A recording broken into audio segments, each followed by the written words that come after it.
Hello, everybody, and welcome to episode 18 of the Showbound podcast presented by Axel Watches. I'm your host, Michael Raskin, and as usual, joined by Swedish professional hockey player Ethan Cardwell. Cards, what's going on? Not much, man. Another Tuesday, another night before a game, and it was Taco Tuesday tonight in the house, and so it was a good night. We had our buddy Marcus Walgren over from the team, and so the boys are just chilling in the living room right now. But no, a chill night, and not too much. Sun's been shining though in Surrey lately, so things are good. We got out, played some soccer, played some golf. How about you? How's the weather back home? What's going on there? I wouldn't know. I haven't really left my house in 2 months. I don't know. I'm just sitting, man, like, I don't know, sitting doing some home workouts. Like, what else? I don't even know what I'm doing. Watching a lot of hockey. Honestly, I'm gambling a lot, like more than I should be. But I'm winning. I mean, I talked about this last week, but I'm currently up $350. So let's go. All right. Good for Um, you. Good for you. how's your golf game? You get a little rusty over the winter off or no? Honestly, I'm not sure if you did I send you a video or you see a video? Yeah, I just saw like you taking a practice swing, I think, or like a tee shot or something. Yeah, I was on the range for a bit there, and then we played a few of the holes. But man, like I still got it. Like I hate to say it, but like I'm still elite. Like just going back to my prime days, I'm not quite there, but I mean, just I'm a ball striker, and it's just something you never lose. It's like riding a bike, and it actually felt so nice though, man. It was like 13 degrees, and just to be out there and just be able to hit a golf ball and a little change of scenery since we've been in quarantine, like being in our houses in Ontario and stuff, and then it's just been hockey since we got here, so something to do, something different. And yeah, we played a sport called paddle too. I'm not sure if I told you about it in another epi or told you about it in I don't think general. so. I saw the video though. It looks sick, and you looked Yeah, like you were decent.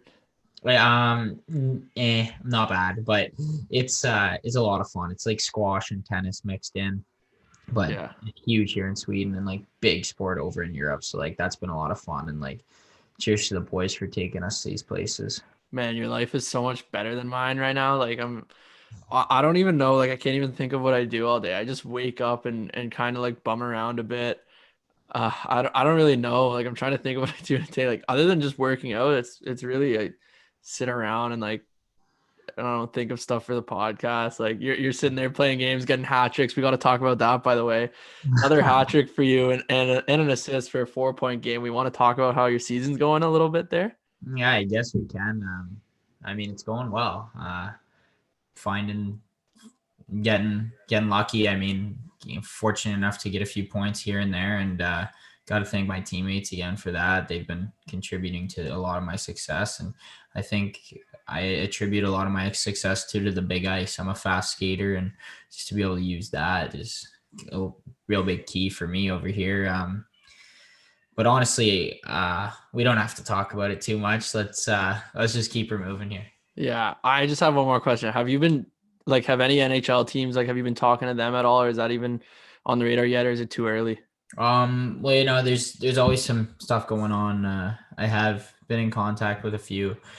Not gonna name anybody in specific or anything, but I know my agent's always working and he's always in touch with teams and stuff. So we'll see when the draft is or if it gets pushed back or anything like that. But no expectations or no, not gonna hope for anything really or get my hopes up just because you know what happens. And I know we talk about it later on in the episode, but yeah, just hope for the best and see what happens, and everything will take care of itself. So Yeah, like you said, we bring it up a little later in the interview with Alex Newhook, who's our guest this week. He's a first round pick of the Colorado Avalanche and played on the World Junior team for Team Canada this past tournament, and he's playing for Boston College right now, having a good season. So we'll get it to him in a bit.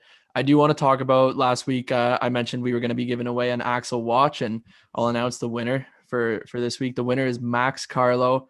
Check your email. Axel's going to send you an email with details, and you can pick your watch and all that. And next episode, we're going to be doing another giveaway, so stay tuned for that. We're buzzing with the Axel watches and giving away a bunch. So we appreciate everyone for listening, and good luck winning one next week. Before we send it over to the interview, we got a little message from Manscaped, and this one's kind of funny. Cards, we got a new little script here, and it's about St. Patty's Day. So I want to mention that St. Patty's Day is for pubs, not pubes. Manscaped is the global leader for below-the-waist grooming, and they sponsored this show to ensure that you have the best tools for your ball trimming experience. If you plan on getting lucky this St. Paddy's, then you might as well use code SHOWBOUND at manscaped.com for 20% off and free shipping. And yeah, Manscaped has sent me and Cardsy a couple items, couple products and packages, and I've been loving them. I actually just got my dad something too, so his birthday's coming up, so it's a good gift if you don't want it for yourself either. And yeah, for St. Paddy's Day coming up, you're in luck because Manscaped Performance Package is the ultimate men's hygiene bundle. Included in this new package is the Weed Whacker ear and nose hair trimmer, which is waterproof and uses a 9,000 RPM motor-powered 360-degree rotary dual-blade system. Holy. Look, guys, 79% of partners polled admitted that long nose hair is a major turnoff. Why not use the best tools for the job here? This bundle includes the Lawnmower 3.0 trimmer, the best trimmer on the market for your balls, butt, and body.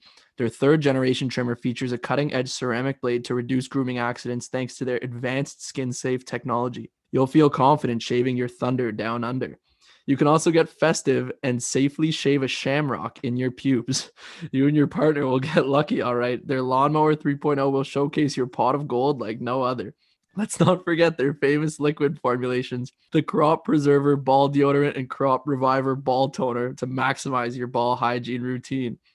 Get the Performance Package now to receive their 2 free gifts, the Manscaped Boxers and the Shed Travel Bag, which actually they gave to us, and I love it.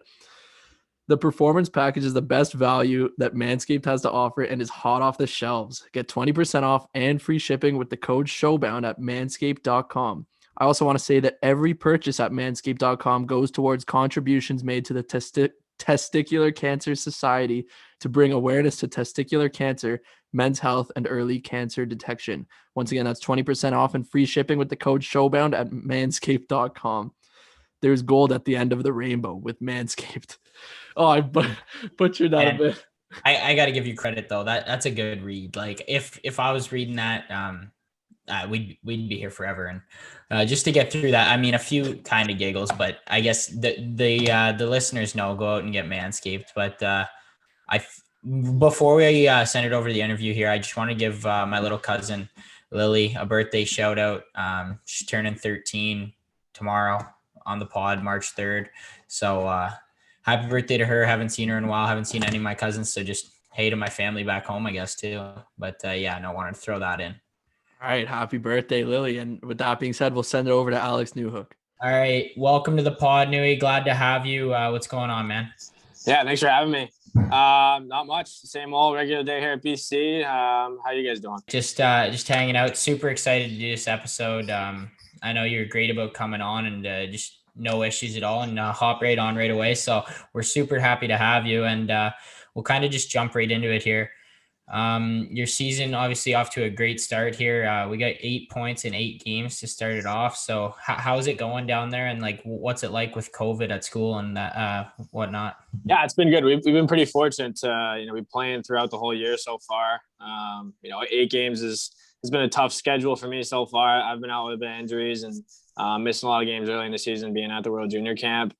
But yeah, it's good. I was out for a bit with a bit of a shoulder injury, but back playing now, and the guys are gearing up for playoffs here now in a week or so. So it's exciting. We're very fortunate to just be playing now. Are you guys like shaping up for a run or what? Yeah. We've been ranked first in the country for the past month or so. We just we lost in overtime this weekend to UMass, who was I think 9 or something. So we're down at 2 right now with 1 weekend left before playoffs. So yeah, hoping to go for a run. We had a strong team last year, didn't get a chance to go for it. So a lot to make up for this year when playoffs come around. You guys got fans over there or no? No, we don't. We've just been playing with these cardboard cutouts here that are staring at me, which are a bit unfortunate. But we're getting, I think it's 25% capacity for regionals and Frozen Four. So hopefully we can get there and get some fans back in attendance. Honestly, 25% in college is probably way louder than 100% in CHL, man. Like, with all those crazy students there, just like hammering beers and stuff before they're just absolute animals in the crowd. So yeah, the students will be excited, especially because they haven't had a chance to watch any college hockey this year. So hopefully we can fill the stands with mostly students. Would be pretty fun. Yeah, you might even be getting some new fans that just want something to do, like who normally wouldn't go. And it's just like I'd be dying to go to any sports game, even if it's like soccer or something, which I don't really care about. But Yeah, no, exactly. it'll be sick. Even 25% will probably feel amazing for everybody. But Yeah. I want to move it forward. I want to just get into the World Juniors, and then we'll kind of go back through your career here. But everyone, we got like 50 fan questions probably just for World Juniors specifically. But Cool.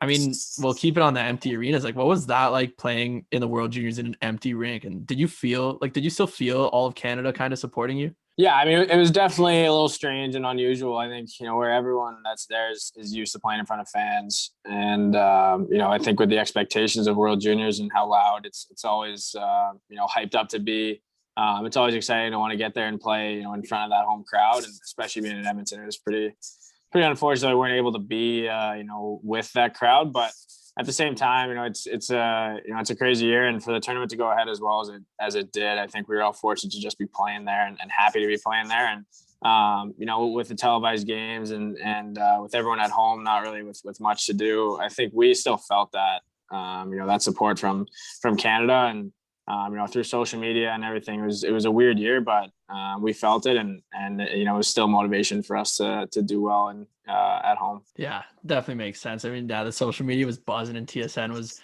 bringing the hype more than ever with no fans. But going back to the camp, we asked Q this, and I think Suzuki maybe. But how do you find out you made the team? Like, how did that exactly go down?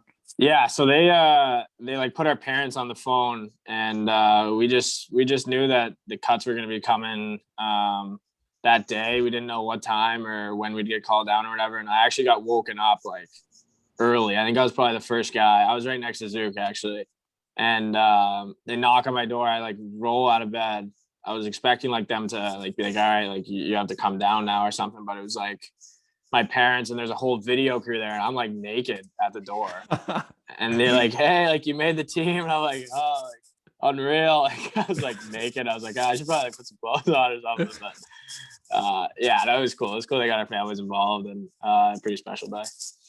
Yeah, that's so cool. Like, I saw a few of the videos that they posted, like when they did that. I guess yours didn't make it probably with the censorship reasoning, but couple more World Jays questions actually. Who did you find was the funniest guy on the team? I know like Ty Delandria told us Bowen Byram's just an animal. Like what do you think of him?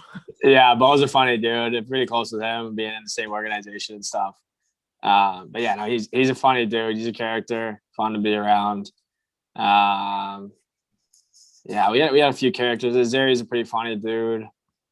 Q is pretty funny. Yeah, we had some characters. It was a good group. Yeah, no, it seemed like such a sick group of guys. Like I know Cardsy, I feel like knows everybody on the team too. So I mean, too bad he didn't get the call. A lot of good guys on that team, and I know just from like summer skates and just like playing with these guys growing up my whole life, just like so many meatheads on that team. It just must have been a long show. Not school guys over there. Oh yeah, no sir. He's definitely the smartest guy there by far. Oh man. Yeah. One that was a fan question that I also want to know, and I'm not sure about this, but were you flying back with like some of the American players after the gold medal game, like that are on your team? Yeah, 3 of them. How did that go? Yeah, it was all right. I mean, we've played together for a year before this, and then they're all great dudes. I mean, they definitely gave me a little bit of razz, but it wasn't too bad. We were lucky. BC chartered us a plane back, so it was just 4 of us. So it wasn't like we had to deal with anyone else that knew about the results or whatever and get some razz from them. So it was just 4 of us, and they're all right about it.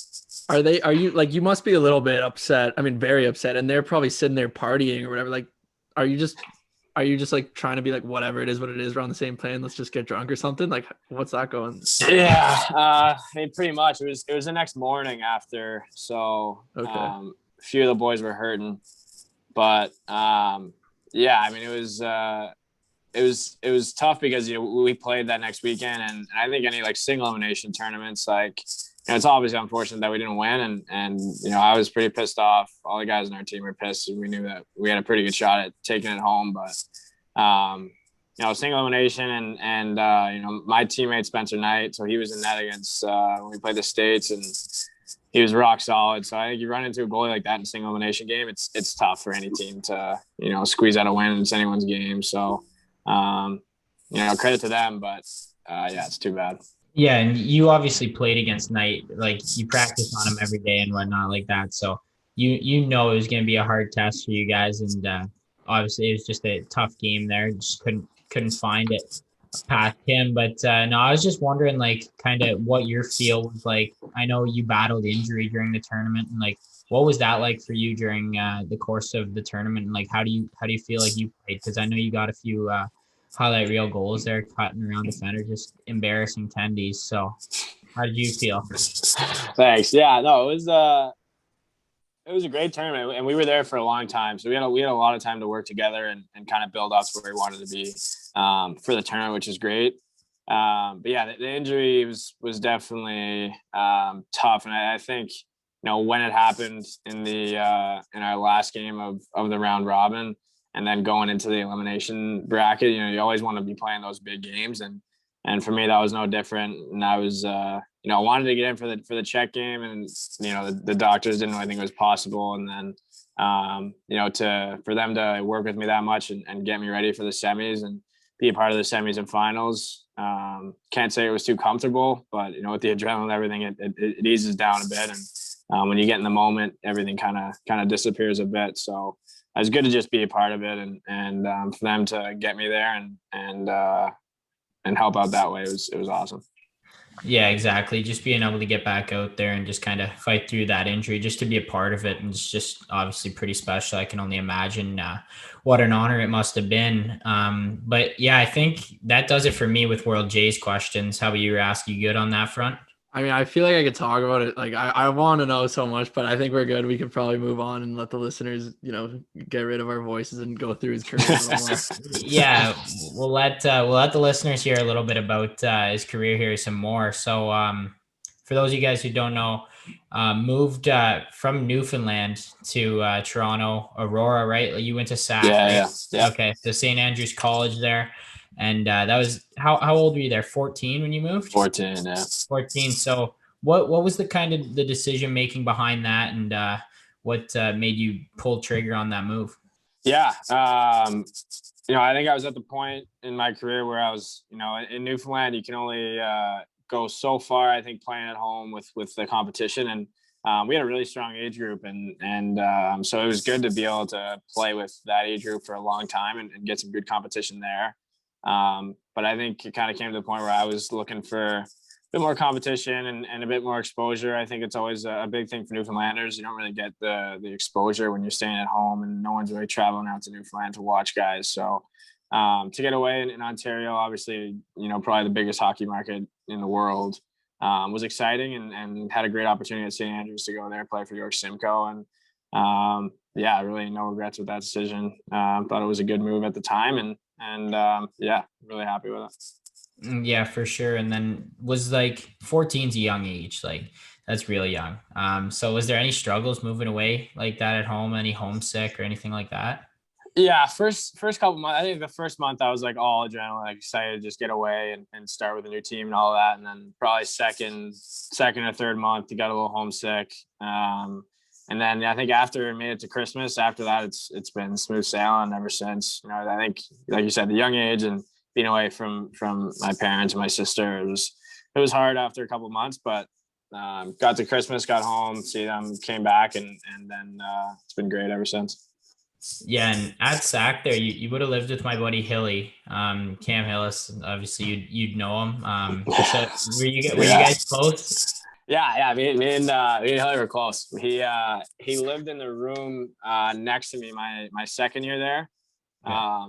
So we were pretty close, and he he was kind of thinking about leaving as well that year, and did end up leaving the year that I did. So we've been in touch a lot, and he helped me a lot when he played for York Simcoe and kind of went through the similar path that way. And great guy, good guy to look up to and be able to talk to about some stuff. Yeah, he's not a bad dude for sure. And then playing for York Simcoe, you guys had a good team there. So what was that kind of like? I know you have a great organization every year. I know they dominated us in my age group, and in Clarington there, and then Clarington 01s weren't too good. And I think I might have played a game against you guys and you just ran us over like a train. But so what was that like playing for YFC? Yeah, it was cool. They always have such a good team, and so many players go through the organization that end up, being really, good players and move on to playing the NHL and stuff. So it's cool to be a part of an organization like that. We were pretty strong. My second year we were good. Had some guys that went on to do something with it, which was great. I think just like the organization, they always have a reputation, so to carry that and play for them was fun. We kind of talked about this a bit before we started recording, but I mean, before we even talk about like your junior career, the decision to go play at college, like, because I imagine you must have committed around that time, right? After your second year-ish, is that right? Yeah, I committed my grade 10 year at SAC. Okay, so I mean, yeah, like why as a Canadian kid, this is another one of the many fan questions, like why decide to go to BC? And obviously, I mean, it's a well-known, amazing hockey school, like nothing wrong with it. Just what's your mindset at that point instead of going major junior? Yeah. I mean, I was lucky with St. Andrews. They try to show you both sides, and they did a good job at that, I thought. Going down, I played a game in Minnesota. We got to check out Minnesota. And then just kind of seeing the atmosphere there with the students and, the crowds there and how, the student athletes kind of work. It was pretty cool. And then I got to see what it would be like in the Q as well. I'm a Q resident, so I would have been the Q, not the O. So yeah, looking at both sides, I thought it was great. I got to tour some campuses, a few in the Northeastern around Boston, which was kind of where I was looking to play. I was in family down here, and being from the East Coast, I think it was probably the most appealing. But I think getting top education here at BC and playing at a school that's always in contention to win and always top the rankings every year. I think it's a hard thing to turn down, and having that route to go play junior A in Victoria and then end up here eventually, seemed like a pretty smooth route to get some schooling, play some top level hockey, and move on when the time seems right. And it's been great. Yeah, it's awesome down here, and love it here. Yeah, talking about school, like there's so much appeal to go to an American school, and we see the football games, we see the hockey games, and it's just a riot, a lot of fun. But there's actually some school that these guys have to do as well. So I just want to talk about that. Like, was it tough? Like, did you have to do it at World Jays too? Like, how'd you? Yeah, it's tough to balance sometimes, especially when you have different stuff that you take some time away from school, and even with the hockey schedule here, it's not really forgiving when you got to practice and you're at the rink probably 4 hours a day, and all other students are just doing homework and completing their work. We really have to manage our time well and get stuff done. And when I was at World Juniors, same thing. When we were in the hotels, I was kind of the only guy doing homework, me and the other NCAA guys. Everyone else was just hanging out playing PS4 or whatever. But yeah, it's a bit of a grind, but well worth it for sure. Before we move forward, like what was the recruiting process like for you? I know, I mean, when you're older, you get to do the fun recruiting trips and, like they'll take you out for a night, do something like that. But when you're in grade 10 or whatever, like probably not any of that. So like, what was that process like for you? Yeah. I think, between myself and my advisor at the time, we just kind of reached out to some schools that I thought I'd be interested in and see, if there's a possibility and what they were kind of thinking. And I was in touch with some schools, previous to that, and worked out to get some tours in there, and just kind of had a walk through the campus was pretty much all they could do. I know here at BC when I was younger, they actually paired me up with Colin White for a day. So he kind of just took me through his day and what it's all about at BC. And that was pretty cool, get a top end guy like that to kind of show you what it's like. Definitely, offered more of an appeal, I think. And then, when I was in my senior year and I was in Vic, I got to come out and do the official visit where, I was here actually had an unreal visit, came up, watched the first Beanpot Monday. The boys won, so we got to go out after that. And then the next morning was the Patriots parade. So we went to that, and then I took off and went back to Victoria. So it was a quick visit, but yeah, it was great. Yeah. No, you can't complain about that visit. And BC is such a gorgeous campus. I got to go there like a while back when I was younger and just watch a game. I think it was a preseason game, but just again, saying the crowd and just like the whole campus in Boston there itself is a great spot. But before you headed there, for the listeners who don't know, obviously you can't play in the CHL if you're going to college. So Nui went with the BCHL option and played for the Victoria Grizzlies. So what was it like heading out to BC there? So you moved from the one side of the country to the middle of the country and then over to the far side of the country. What was that like your first year, and what was the adjustment period like for you? Yeah, it was a big adjustment. I think for anyone that's going into junior, whether it's junior A or the CHL, being a 16-year-old, it's obviously a big jump playing against 20-year-olds and some older guys. And that was no different for me. I had some family out in Vic, so it was nice to be able to spend the time. My aunt lives out there, so You have family everywhere. I do. It seems like you got a big family, Victoria. I guess. Yeah, my aunt lived out there, so she was actually a big reason why I was able to play out there, because of the guardianship rules and stuff like that. Okay. So yeah, I moved out there and big adjustment, but we had a good team, a lot of great older guys that helped me, adjust early, and Victoria is a beautiful spot. I was lucky to be out there. Yeah, and you said there's like a bit of an adjustment period.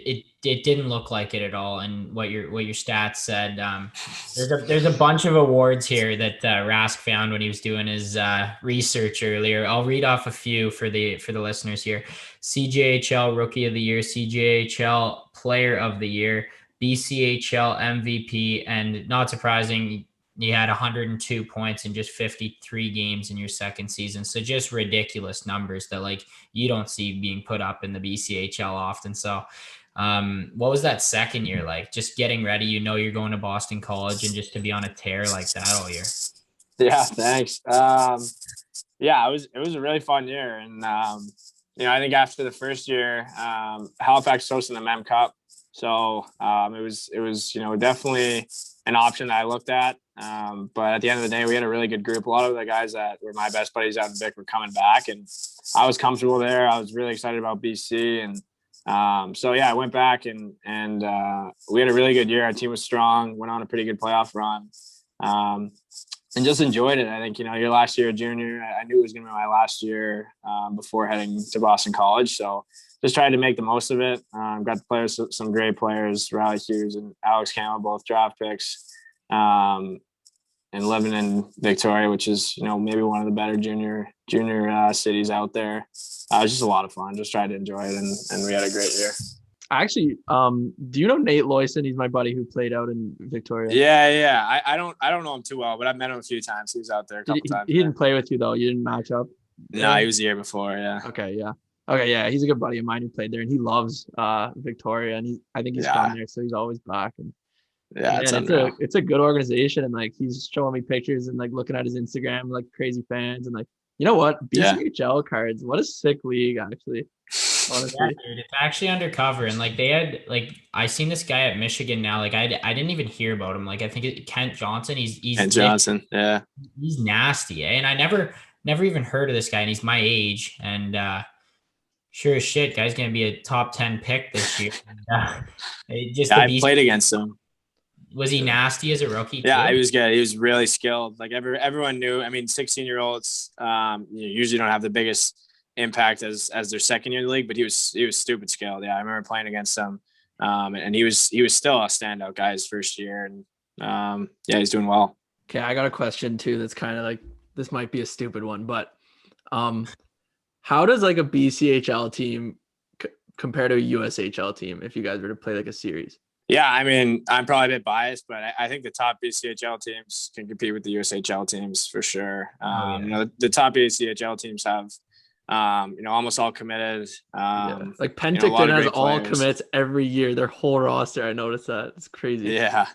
Yeah. And we're allowed, I think in the BC, you're allowed 7 20-year-olds. I think in the USHL, it's only like, I don't know, 3. I'm just 5. Throwing out numbers, but yeah, I don't think it's as many as we can have. So that definitely adds to the BC. Okay. Yeah, for sure. So you have those 2 great years in Victoria, and then you head into your NHL draft, and as most people know, you're a first round pick of the Colorado Avalanche. But can you just take us through the draft day in that moment? What were you doing, and where was the draft that year? Yeah, I was in Vancouver. Oh, yeah. So the hype was always in British Columbia that whole year, which was a lot of fun to be around. And yeah, I had a lot of family that came out. I think like 10 or 11 of my buddies from Victoria came over to the draft. A few guys flew out that were on the Vic team. And yeah, it was great, man. We had all my family members there. We went out to breakfast in the morning or whatever, tried to just not worry too much and spend some time with them. Leading up to the draft, we were just kind of hanging out, getting ready. Went to the draft. My buddies showed up in my like old jerseys, all like flipped around the name bars in front, kind of put on a show there. But yeah, it was great. We ended up, celebrating with all of them that were there. I think there was probably like 60 of us total. At the end of the day after the draft. Yeah, it was great. Something I'll never forget. Okay, I got a few more questions that popped into my head about that. So first of all, this one's kind of cardsy for you too. Just like, how cool is it? Like if you're getting drafted first round. Cardsy's a guy who like was supposed to get drafted, didn't really end up getting drafted. So a guy like you can bring 60 people with you. Like you can have a sick time. But like, is there any nerves? Like, hey, I might not go first round. Does that go through your head? And like, you might disappoint all these people that are here for you? Yeah, definitely. It's definitely, it's running through your head. And especially when, and you think you're going to be going around a certain spot and then pick after pick keeps coming up and you're not hearing your name. I thought I had a little range of where I was going to go based on, the year and what people were saying or whatever. And even as it gets to that point and you hear other guys getting picked every pick, it's running through your head and you just get a little bit more nervous every time. And people just say to enjoy it. It's hard to when you have like that expectation. But yeah, the people that were there, I think, they were just there to enjoy it just as much as me. And I don't think, it would have been like letting them down or anything like that. They were just kind of there to support me, whatever happened. And it was great that everyone wanted to be there. Honestly, it made me, made me feel pretty proud that all those people were there and wanted to be there for me and just really want to try and make the most of it. Yeah. And just like, it's different for everyone. Like all situations are a lot different, but just the expectations going in, like you just can't really set too high of expectations or else it's just like, you're setting yourself up for failure, just kind of going into the day, like having a positive mindset, obviously. And then whatever happens, life's going to go on. But that was my case anyway. And we'll see you what got we can screwed. Do. Yeah. Well, listen to this.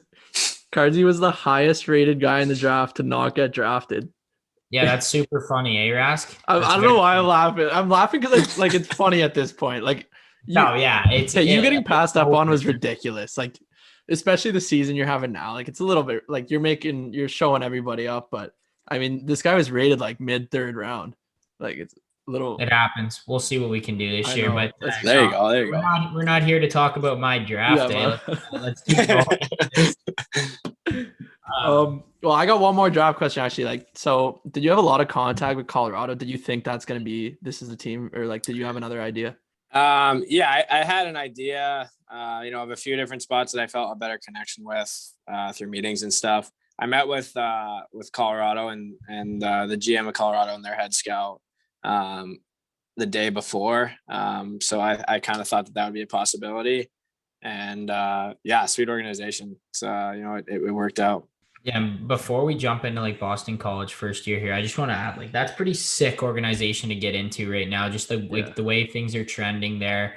McKinnon's just taking over the league a bit, and like obviously a bunch of great forwards there. The D core looks like it could be the best D core in the league for a while, and just like a team that's going to be set up to win. So like that must be like pretty cool to know you're going to be getting in there in a few years, or maybe potentially probably even next year. Yeah, it's exciting. To see the way the team's shaping up and having a young core, with expectations and hopes to, be in contention for a long time, and being in the organization right now, it's pretty exciting, things to look forward to and motivation that, if I do hopefully end up joining the team at some point, it's going to be a team that's going to be in contention for a while. Yeah, no, for sure. And then we'll just kind of get back to BC here. We'll go to your first year first before we get to, where you are now and fan questions later, but just absolutely lit it up in your first year with 42 points in 34 games, which is, it's really like, that's ridiculous as a freshman. Like you see, if you're a freshman, like, you're just happy to get in the lineup. Like I know a bunch of my buddies, like you see like 3 goals, 2 assists, and 25 games, just happy to be playing games, let alone absolutely just tearing it up. So where'd you find all this confidence to go in there against sometimes 25-year-old men and just kind of dominate as a freshman? Yeah, I mean, it was a great year. We had a really strong team. We were, top of the league the whole year, and we had a really old team. We had like 11 seniors or something. So I think that helped my adjustment a lot coming in and knowing that, all these guys are really welcoming, and they needed our freshman class to be, to produce for our team to be successful. And, our whole freshman class was really good last year, and our whole team was, we really hit a stride. I think, especially in the second half, where we were blowing out teams every game. And it was fun to be a part of. I ended up playing with 2 freshmen for the back half of the year, and we really clicked once we started playing together. And it was just fun playing with them, man. Like you start playing with guys where, you end up knowing where each other are all the time. And when you're having fun, it's hard to, put a stop to something like that. So we were rolling, and I was lucky to be in the situation I was. I think some guys maybe don't get the same opportunity. Yeah, pretty fortunate there. And then you definitely took advantage of it. And probably a lot of confidence comes from that draft and just knowing you're one of the best players in the world at your age, just to be able to have that in the back of your mind definitely helps the conscience for sure. But then we just kind of curious, like I know a bunch of fans were asking, like, what's the lifestyle like at school? I guess we'll keep the off-ice extracurriculars like out of it, but like a day in the life for you at BC, like what would that look like? Yeah. Pretty much. I mean, this year is a lot different. I'll take you through what would like be last year. Okay. For like a regular. So it's usually for us here at BC, we take classes in the morning. So we usually have 2 classes in the morning.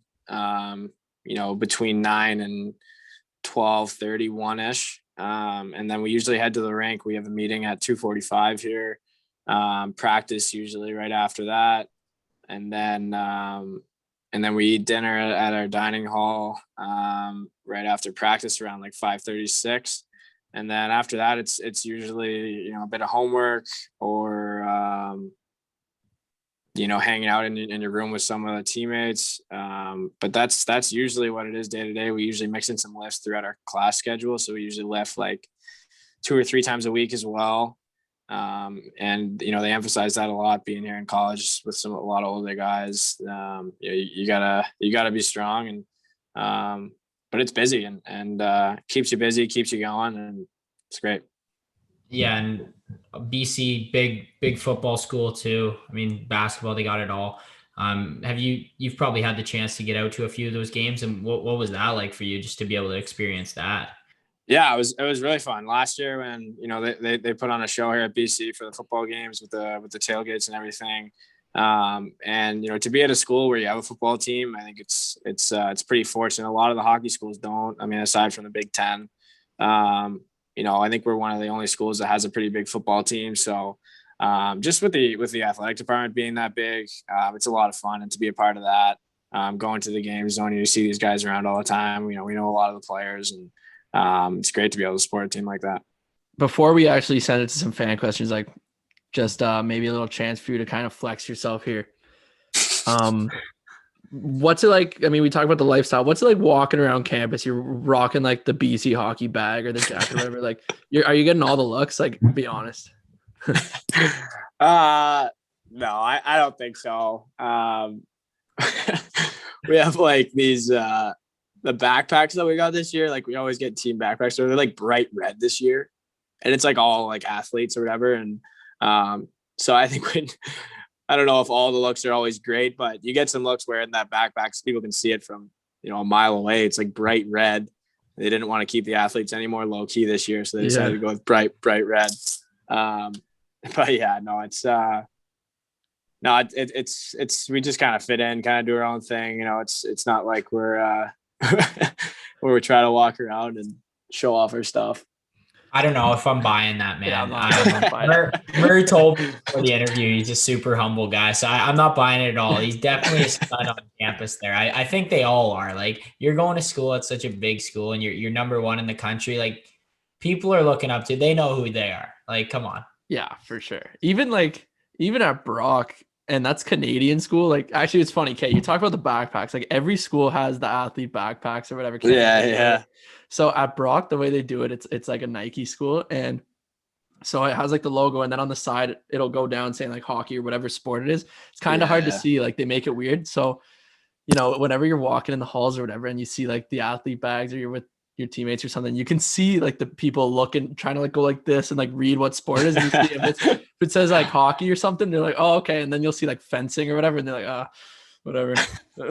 you see that, you get those looks, and you can see like if people care or not. It's actually pretty funny. But that's just at Brock. Like, imagine at BC or like a big school like that, it's everyone's staring at your bag, just being like, Yeah. Honestly, like another thing, like I was thinking about, like I think like we get like a decent amount of gitch and stuff in the O, like you get hoodies and stuff, but like I've been seeing like on TikTok and stuff, these college like football players kind of like show their wardrobe and stuff. Like, how much stuff do you guys actually get? It's got to be ridiculous, eh? Yeah, we get a lot here. I know like the Nike schools get a lot. We're Under Armour here, and we still get gitched out. We got, I don't know, a lot of hoodies over the past few years. We like bomber jackets, all like the stuff at the rink, 4 shirts, all, a bunch of shorts and stuff, shoes. Yeah, we get a lot of stuff. It's great. We get set up. No, I've seen those ones too, Cards. I always see the baseball players trying to flex it. Like, come on, who cares, But anyway, we'll get into some fan questions here. The first one, actually, is keeping on the school topic. How are your marks? Yeah, my marks are pretty good. Some classes better than others. But yeah, no, it's been pretty good. Last year was nice when we got sent home. We got to shift some of them to to pass or fail. So you just would either be passing or failing, and that's the best. Yeah, it was nice. I got rid of a couple low ones there. But yeah, I'd say I'm pretty average. All right. Okay, good enough. I mean, who knows? You might never need a degree, but it's always good. No, yeah, realistically not, but who cares? No, right? I mean, it's good. Yeah, you might as well have it. You want to be positive, sure. Okay, so interesting one. I actually was curious about this too, but obviously you're a very good hockey player. Are you in talks, or like already having thoughts like, hey, I might go sign with Colorado at some point after this year? Like, do you have a plan for when you're going to sign, if you're going to stay the 4 years at BC? Like, what's that decision like? Yeah, I mean, it's definitely something I think about, especially, when it gets closer to the end of the year, just to kind of think about possibilities and where I could end up, in what situation. But yeah, it's kind of, something I'll try to tackle at the end of each year, see where I'm at, see what the opportunity is. But I like it out here at BC, and really no rush to get out of here. So. What a story that would be, though, if we broke the news that he's going to sign after this year. Oh my God. Like, what kind of, that's a weird question. That's a tough question. Obviously he can't say anything. Like, even if he knows deep down he is, like, there's no way. The Showbound podcast tweets, breaking news, Alex Newhook signing after this season. Yeah, we could become insiders, Cards. You can get a new job here. For real. So, I mean, yeah, fair point by Cards, but gotta try, gotta see if we can get something. Yeah. When I mean, I should say if, but like, cause I'm a little superstitious, but like when or if you sign with Colorado, what's kind of the first thing you're going to buy? Maybe some AirPods or something? Yeah. I think the mic's better on these ones. I don't know. Your audio is great, AirPods. But yeah, what would you buy? Like, do you have a dream, like, purchase that you're trying to save for? No, not really. I don't have like one thing, that I'd be going like straight to get. I've been looking at some nice duffel bags. I want like a nice one, like a nice like leather one. Oh yeah. But I was like thinking maybe about with an LV logo on it or something. I don't know. I kind of like the simpler ones that are more like subtle, Yeah. but nice. But I was thinking about getting one like pretty soon. So, yeah, I don't know if that'll, if it happens, I don't know if that'll be like a signing kind of purchase, just like a regular purchase. Hopefully. Yeah. So you like that? That's good. You don't need to spend all your money, especially right after you get it. And I just got to say, pretty important to be saving your money, especially in crazy times like these. And you never know what's going to be happening after hockey or how long your career is with injuries and stuff. So for hockey players, there's an important thing everyone should be doing and checking out gavingroup.ca. It's a bunch of former hockey players, financial specialists. They'll help you set up your life after hockey and do anything like that. They know how to manage your money, and you can work for your own goals, and they'll support your goals off the ice financially that way. So gavingroup.ca, check them out. Okay, everybody's asking this. What stick do you use and what specs? I use a Nexus 2N. I have a rounded shaft. I use P92, and I get a bit of stiffness in my heel. Okay, listeners, take notes, and then you'll be the next Alex Newhook. Those will be sold out tomorrow. Yeah. As soon as this goes live. Here's a general one, and I feel like we're not going to get anything because you can't share anything good. But do you have any like World Junior stories that you want to like tell, or anything that comes to mind when you think about the World Juniors? No, I don't know if I can like pick out one. I'm trying to think. Might have been a better play if we had told him this question before the interview, and then he could have answered. Yeah, I could have thought of it. I can't think of one on the spot here. It's always tough putting people on the spot, but you never know if they have the one that sticks out. Okay, favorite road rink in the NCAA? Ooh. Wow. I liked Aganis last year against BU. Anytime we played BU, it's like half BC fans, half BU fans. So that's always a good one to play in. And Denver was fun last year. We played at Denver. They had a pretty sweet rink. Oh yeah, that's the massive one, right? Yeah, it's nice. Yeah. Wait, I got a question on that one then. Least favorite rink, like where are the fans just ruthless, just giving it to you, or like do you got any funny stories where they're just abusing you when you're in the box or something? Yeah, UMass is pretty. Their fans are pretty gutless, but those atmospheres are awesome though, man. Like when the students are into it that much, like. It's so fun to play in those atmospheres where the students like hate you because if you score, like if anyone on your team scores on their net, like they're giving it to the fans, and yeah, it's unreal. Yeah, it's so different, man. Like, and Cards, you obviously know more than me, but I mean, at least me with Barry last year, getting to see all the. I guess I saw the crowds more than you. Like, you see the average age in the crowds, and it's a lot older. And you go to these NCAA games, and it's all students getting hammered, and it's like. I don't know. The difference in atmosphere in the games is just completely different. Like it's pretty sick. I mean, nothing against the OHL, obviously. Like I love the OHL. The OHL fans like amazing inside. It's just the age difference. Like you obviously see like an older crowd at a probably an OHL game, and fans like still really loud, like super supportive and everything. But like you go to a college game, these guys just are like on another planet, just losing their minds. They got the signs going and everything. Yeah, it's fun. Yeah, and they have like the planned chants or whatever. Like they'll. I can't even think of any off the top of my head, but you know what I mean. Yeah, they'll like say they'll all be at the same time screaming the same thing as the same guy. Like it's pretty sick. Yeah, our school has a good one too. I mean, whenever we score, they're like chanting at the goalie, "You suck!" Like it's pretty funny. Yeah. Were you ever hurt last year, or like were you healthy all year last year? Yeah, I was healthy all year last year, pretty much. Okay, I was gonna say, like, if you were hurt, like, do the guys ever just like get in there with the student section, or do they watch from like a press box? Yeah, no, we gotta watch from the press box. Okay, that would be a riot though. A little tailgate before for the boys, and then over to the student section. Yeah. Oh man, I would be in the student section all day. Come on. Do you have any game day superstitions or any like rituals you do before a game or game day? I don't have anything crazy. No. I usually have like a large hot coffee before the game, just black, and then I take a cold shower like after warm up, after off ice warm up, before on ice warm up. That's pretty much it. You get fully undressed every time and cold shower and back.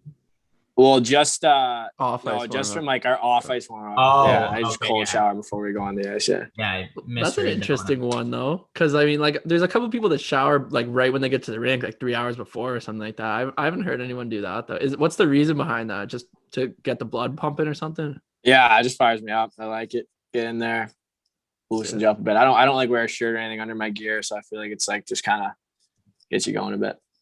Okay. Are you like shampooing in there, or trying to like fix your hair for like or the national anthems, or is it just strictly business? Yeah, strictly business. Okay. Get some tunes going. Yeah, hopefully get in the shower that's closest to the speaker and just get in there. Yeah.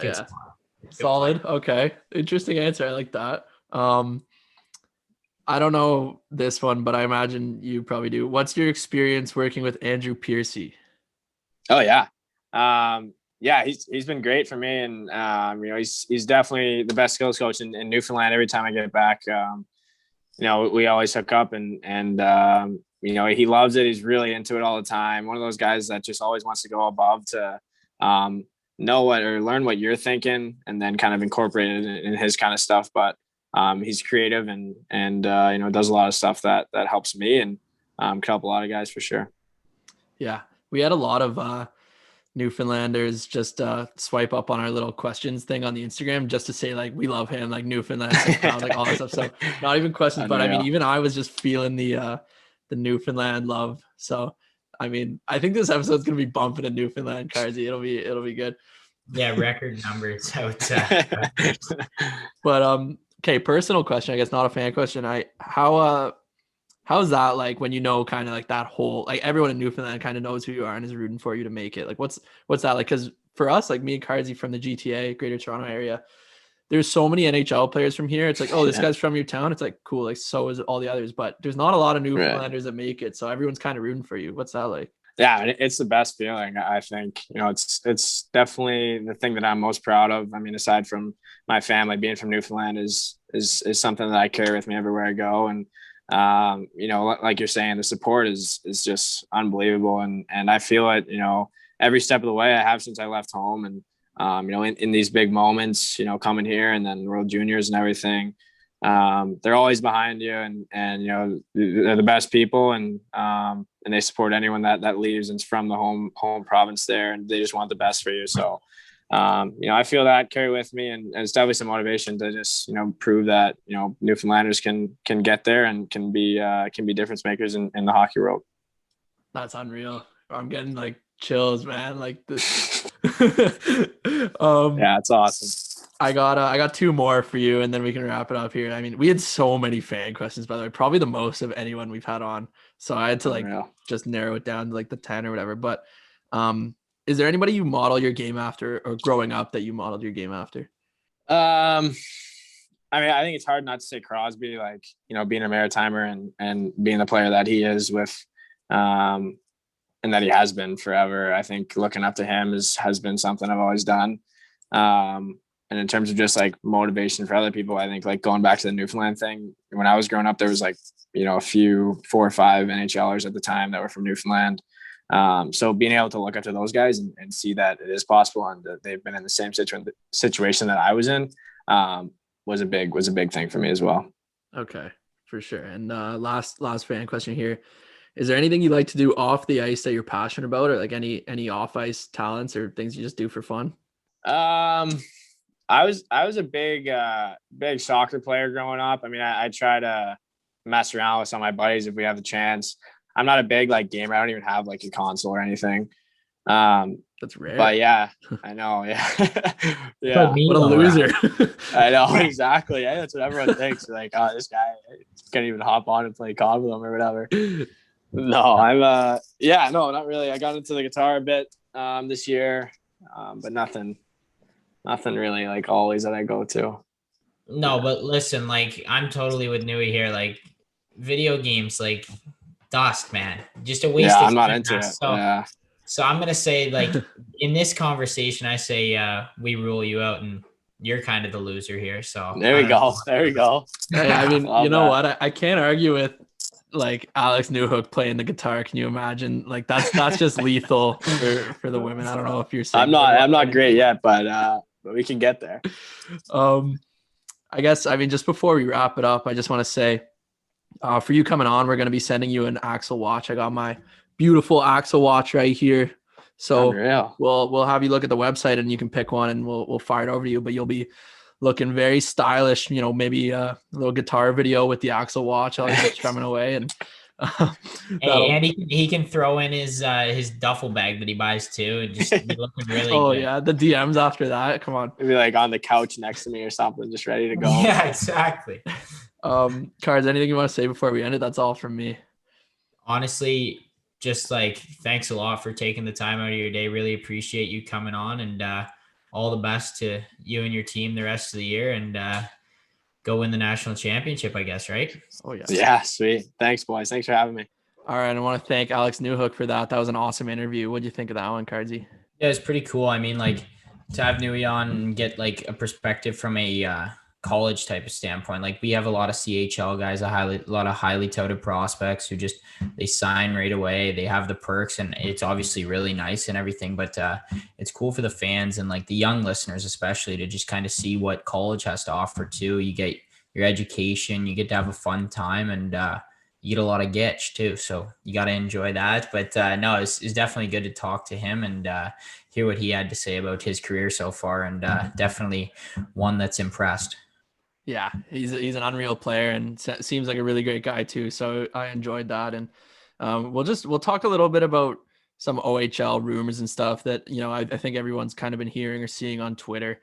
I'll just start off by saying, like, I don't really know anything. I think, Cardsy, you don't really know much either, but as far as we know, like I'll give an opinion here. I think, and I don't know anything, but I think it's a little late to kind of get your hopes up for a season. Would you agree with that? I don't know, man. I know with the Quebec League and the W starting, there's going to be hopes, if we can get it going, to want to have a Memorial Cup. It's going to be tough for the CHL to go 2 years without a Memorial Cup if that is the case. I think they're doing their best. I think they're putting in the work with the government and seeing what we can do. But you know what? At this point, it's been a while, so I never hold my breath on anything anymore. Just kind of wait and see. I know they're working hard. They're working tirelessly, and I think safety comes first, obviously, as we know, but we're going to have to wait and see. I mean, Ontario's not moving super fast with vaccines and whatnot. So I don't know. Fingers crossed we do.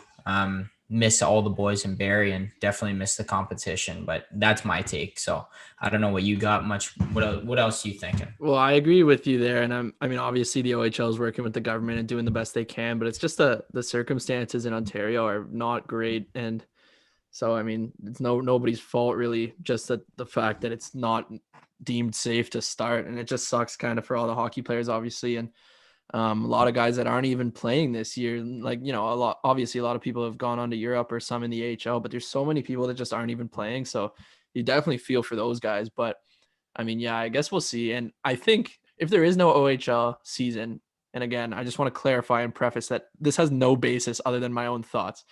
Because I'm not speaking for anybody, but I think the CHL would still do a Memorial Cup and just do Quebec and WHL. You think so?